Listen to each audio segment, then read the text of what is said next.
Hello dear students, welcome to our channel educational goal. और आज के इस वीडियो में आपको जो प्री बोर्ड एग्जाम के लिए पेपर मिले हैं क्लास 12th हिंदी, उसी का सोल्यूशन हम इस वीडियो में देखने वाले हैं।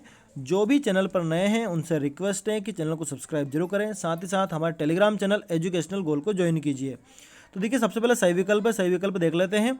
उषा का जादू टूटने का कारण है, क्या कारण है? तो इसमें आ जाएगा उत्तर सूर्योदय आ जाएगा। ठीक है, फिर अगला है चौके के गीले होने का भावार्थ क्या है? तो इसका भावार्थ है वातावरण में नमी।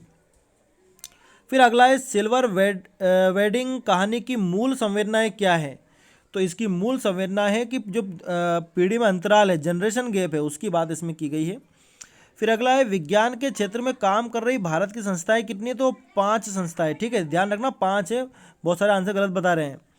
फिर आगे देखते हैं विभानुभाव व्यभिचारी संयोगात रस निष्पत्ति, यह परिभाषा है, मतलब यह परिभाषा किसने दी है?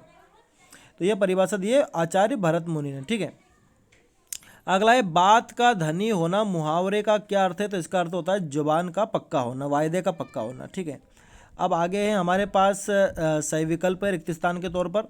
पहला है शिरीष के फूल के रचनाकार कौन है? तो इसके रचनाकार है हजारी प्रसाद द्विवेदी। ठीक है, बगुलों के पंख के रचनाकार कौन है? तो इनके हैं उमा शंकर जोशी है। कुट्टीकरण को इंग्लिश में हम कहते हैं इनकोडिंग। ठीक है, आनंद की पाठशाला 11 बजे से लगती थी। ठीक है, राम मेहनत करता है, ये एक साधारण वाक्य है। गद्य पद्य मिश्रित वाक्य चंपू वाक्य कहलाता है। और जो भारतेंदु हरिश्चंद्र है उनको आधुनिक काल के जनक कहा जाता है। ठीक है, अब आगे बढ़ते हैं हम सही जोड़ी की तरफ। और सही जोड़ी में हम देखते हैं, पहला है फणीश्वर नाथ रेणु, और इन्होंने लिखा था पहलवान की ढोलक। तो आप जाएंगे ये वाला इस पर। ठीक है, अगला है आत्म परिचय, तो ये लिखा है हरिवंश राय बच्चन ने लिखा है, तो आप इस पर आएंगे। ठीक है, फिर अगला है अतीत के पांव, तो ये एक यात्रा वृतांत है, और इसके लिए आप जाएंगे 6 वाले पर। अगला है माधुर्य ओज व प्रसाद, ये सब शब्द के गुण होते हैं, तो हम जाएंगे शब्द गुण पे। फिर है हिंदी, हिंदी एक भाषा है, सभी को पता है। समाचार लेखन के 6 प्रकार होते हैं, तो आप इस पर चले जाएंगे। ठीक है, तो ये सारे के सारे हमने सही जोड़ी देख ली। अब हम आगे बढ़ते हैं। एक वाक्य में उत्तर लिखिए, राष्ट्रभाषा से आप क्या समझते हैं? तो ये देखिए, राष्ट्रभाषा की परिभाषा राष्ट्रीय स्तर पर स्वीकार एवं विभिन्न राज्यों के द्वारा अपनाई जाने वाली समृद्ध भाषा राष्ट्रभाषा कहलाती है। ठीक है, अब देखते हैं अगला प्रश्न। अगला प्रश्न है कविता का पहला उपकरण क्या है? तो साथ ही साथ हम सारे आंसर एक साथ देख लेंगे कि यशोधर बाबू ने मैट्रिक की परीक्षा किस स्कूल से पास करी थी? मैं पढ़ लिख कर वकील बनूंगा, अछूतों के लिए कानून बनाऊंगा और छुआछूत को खत्म करूंगा, ये किसका कथन है? कविता पंख लगाकर कहाँ कहाँ उड़ सकती है? राजा ने लुट्टन से क्या कहा?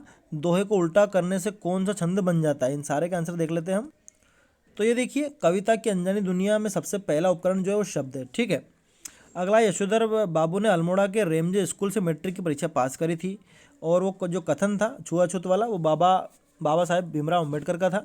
ठीक है, फिर अगला है कविता पंख लगाकर मानव के आंतरिक एवं बाह्य रूप में उड़ान भरती है, वह एक घर से दूसरे घर तक उड़ सकती है। फिर राजा ने लुट्टन को छाती से लगा लिया और उसे आशीर्वाद देते हुए कहा था, जीते रहो बहादुर, तुमने मिट्टी की लाज रख ली। और वो जो लास्ट वाला जो उसका उत्तर है सोरठा छंद। फिर आगे सत्य सत्य लिखिए, क्रिया की विशेषता बताने वाले शब्द को क्रियाविशेषण कहते हैं, सत्य बात है। उपसर्ग का प्रयोग शब्द के शब्दांश के पहले होता है, यह भी सत्य है। सिंधु घाटी सभ्यता में पत्थर और तांबे का प्रयोग होता था, यह बात भी सत्य है। लेखन का आशय यांत्रिक हस्तकौशल होता है, यह बात असत्य है। और पाठ रुबाइया व गजल में कवि ने खुद को देश पर निछावर कर दिया, यह बात भी सत्य है, ये एक वात्सल्य कविता है। और मेरी कल्पना का आदर्श समाज पाठ के लेखक बाबा साहब अम्बेडकर हैं, तो ये बात सत्य है। ठीक है, तो ये हो गए आपके सत्य सत्य। अब उसके बाद आपके क्वेश्चन आंसर है, जैसे कि प्रगतिवाद की 2 प्रवृत्तियाँ लिखी है, उसके अथवा में छायावाद की 2 प्रवृत्तियाँ लिखी है। तो ये देखिए, ये इसका आंसर है, आपको देख करके समझ करके इसको लिख लेना है। ठीक है, अब हम अगले प्रश्न की ओर बढ़ेंगे सीधे। अगला प्रश्न आप देख सकते हैं कि बच्चे किस बात की आशा में नीड़ों से झांक रहे होंगे, या फिर रचना के संदर्भ में अंधड़ और बीज क्या है? ठीक है, इसका उत्तर देख लेते हैं हम। तो ये देखिए जो फर्स्ट वाला है उसी का उत्तर हमने यहाँ पर लिया हुआ है, इसको आप लिख सकते हैं। ठीक है, बच्चे इस बात की आशा में नीड़ों से झांक रहे होंगे कि उनके माँ बाप लौटकर घर पर आ रहे होंगे। ये बच्चे भूखे प्यासे होंगे, उन्हें खाने की चीज़ मिलने की भी प्रतीक्षा होगी। ठीक है, अब आगे बढ़ते हैं हम। अगला प्रश्न है नाटक एकांकी में अंतर पूछा है, कहानी और उपन्यास में अंतर पूछा है। उसके आगे का आप देख लेते हैं, एक साथ देख लेंगे कि भक्तिन अपना वास्तविक नाम लोगों से क्यों छुपाती थी। इन दोनों को एक साथ देख लेते हैं। तो ये देखिए नाटक और एकांकी में क्या अंतर होता है। नाटक में कई अंक होते हैं, एकांकी में मात्र एक अंक होता है। नाटक में पात्रों की संख्या अधिक होती है, इसमें कम होती है। ठीक है, इस तरह से आपको अंतर लिखते जाना है। और उसके बाद भक्तिन वाला जो प्रश्न था हमारा कि अपना नाम क्यों छुपाती थी, तो ये देखिए चूंकि भक्तिन गरीब थी, उसके वास्तविक नाम के अर्थ और उसके जीवन के यथार्थ में विरोधाभास होने के कारण निर्धन भक्तिन सबको अपना असली नाम लक्ष्मी बताकर उपवास का पात्र नहीं बनना चाहती, क्योंकि उसका नाम लक्ष्मी था और वो थी गरीब, इसलिए अपना नाम वो छुपाती थी। ठीक है, अब आगे बढ़ते हैं हम। अगले प्रश्न 10वां, झूठ कहानी के आधार पर लेखक की मां ने पाठशाला जाने में लेखक की क्या सहायता की। बिंब क्या है, अभिधा शब्द शक्ति की परिभाषा उदाहरण सहित लिखिए, सवय या छंद की परिभाषा उदाहरण सहित लिखिए।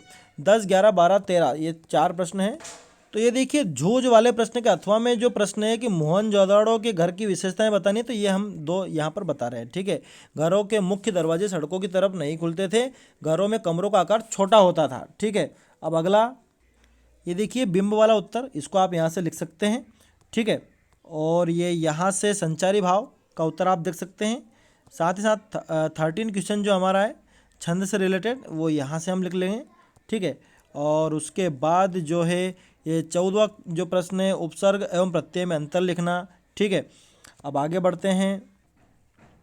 15वां क्वेश्चन हमारा मुहावरों के अर्थ लिखना है, वाक्यों में प्रयोग करना है, इनको देख लेते हैं। तो ये देखिए अपना उल्लू सीधा करना, इसका अर्थ वाक्यों में प्रयोग। खांक छानना मुहावरे का अर्थ वाक्यों में प्रयोग। ठीक है, अब आगे बढ़ते हैं हम और देखते हैं अगला प्रश्न हमारा क्या है। पहले अगला प्रश्न है रघुवीर सहा या कुंवर नारायण की काव्यगत विशेषताओं को आपको लिखना है। हजारी प्रसाद या फणीश्वर नाथ रेणु में से किसी एक को आपको जो बिंदु दिए हैं उनके आधार पर बताना है। ठीक है, मेरे सपनों का भारत शीर्षक पर एक अनुच्छेद लिखना है और उसके बाद आपको एक अपठित गद्यांश में मिला हुआ है जिसके उत्तर आपको बताने हैं। ठीक है, तो ये सारे चीज़ें हम टेलीग्राम पर आपको भेज देंगे PDF के माध्यम से, तो आप हमारे टेलीग्राम चैनल से जुड़ जाइए। Thanks for watching this video.